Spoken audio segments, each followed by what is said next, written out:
Bismillahirrahmanirrahim. Assalamualaikum warahmatullahi wabarakatuh. Kita masuk ke dalam pertemuan ke-6, yakni metode forward chaining. Metode ini adalah salah satu metode yang paling banyak digunakan di dalam sistem pakar ya. Jadi metode forward chaining itu merupakan sebuah metode yang melakukan pelacakan ke depan, dimulai dari sekumpulan fakta dan berakhir di kesimpulan. Kemudian metode forward chaining ini bermula dari fakta-fakta yang sudah diketahui atau ditetapkan dalam suatu sistem pakar. Kemudian dari fakta-fakta itu menggunakan premis yang sudah ditentukan oleh user, yang nantinya premis-premis itu akan disesuaikan dengan fakta-fakta tadi menggunakan suatu aturan tertentu. Nah, kemudian pelacakan forward chaining dapat digunakan dalam beberapa tipe sistem seperti ini.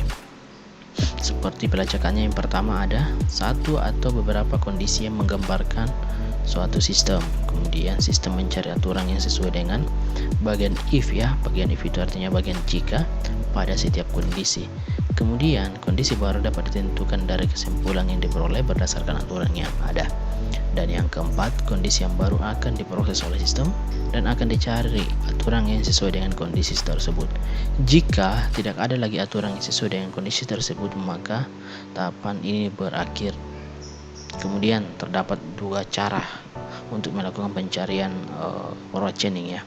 Yang pertama, memberikan semua data sekaligus ke dalam sistem pakar dalam satu sesi konsultasi. Dalam hal ini digunakan dalam sistem pakar yang terotomatisasi. Kemudian yang kedua, memberikan data dengan elemen tertentu pada sistem pakar selama proses konsultasi.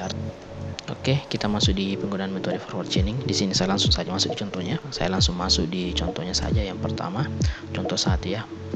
Misalkan tujuannya adalah untuk mencari warna hewan bernama icak ya. Jadi ceritanya kita mau mencari warna hewan bernama icak.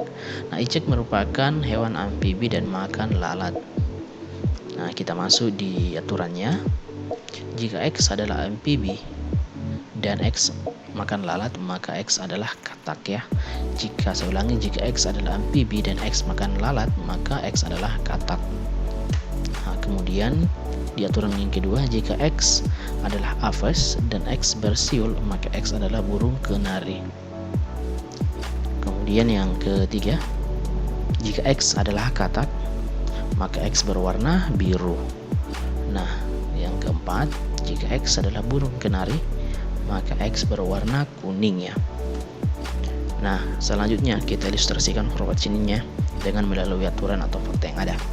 Faktanya, icak merupakan amfibi dan makan lalat. Dengan forward chaining, maka mesin inferensi akan memutuskan bahwa icak berwarna hijau dengan urutannya sebagai berikut. Nah, berdasarkan faktanya tadi kan dari aturan yang kita sudah tulis tadi beberapa item itu. Yang pertama, berdasarkan fakta icak adalah amfibi dan icak makan lalat. Aturan 1 terpenuhi dengan mengganti icak dengan X ya, maka mesin inferensi akan menyimpulkan bahwa icak adalah katak. Dan aturan ketiga akan terpenuhi dengan mengganti nama icak menjadi X, sehingga mesin inferensi akan menyimpulkan bahwa icak berwarna hijau. Nah, di sini kita masuk di contoh kedua. Ini contoh yang paling mudah sebenarnya. Di sini kita mau menentukan penyakit malaria. Nah, penyakit malaria di sini memiliki beberapa gejala. Di sini dimaksud dengan khusus ke umum. Khususnya di sini adalah faktor-faktor penyebab dari malaria.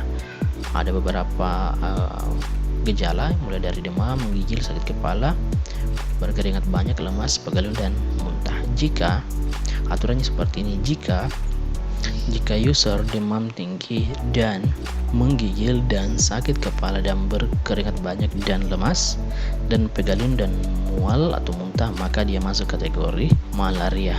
Jadi ketika ada fakta-fakta yang tidak sesuai dengan malaria dan ada beberapa item yang tidak masuk seperti demam, mual, maka dia tidak masuk dalam kategori malaria. Jadi fakta-faktanya atau aturan-aturannya harus terpenuhi. Jika salah satu saja tidak ada, maka dia tidak masuk dalam kategori penyakit malaria. Seperti itu penggunaan dari metode forward chaining ya. Jadi apa kelemahan dan kelebihan dari forward chaining? Yang pertama, kelebihan yang pertama itu metode ini akan berjalan dengan baik ketika masalah bermula dari mengumpulkan menyatukan informasi lalu kemudian mencari kesimpulan yang dapat diambil dari informasi tersebut. Kemudian metode ini mampu menyediakan banyak sekali informasi dari jumlah data yang kecil. Kelemahan dari sistem pakar itu seperti tadi contoh penyakit malaria, di mana gejalanya ada beberapa item. Nah, dari beberapa gejala item isi itu, sistem tidak bisa mengenali di mana gejala yang paling besar yang dapat menyebabkan seorang terkena penyakit malaria. Dan yang kedua, kelemahannya adalah sistem bisa memberikan pertanyaan yang tidak berkaitan dengan fakta atau gejala yang berkaitan dengan penyakit tersebut. Contoh, kalau sudah banyak sekali gejala yang tidak berkaitan dengan penyakit, maka bisa saja dipertanyakan. Seperti itu dari kelemahan dari sistem pakar ini. Oke, saya kira cukup dulu untuk materi kita kali ini.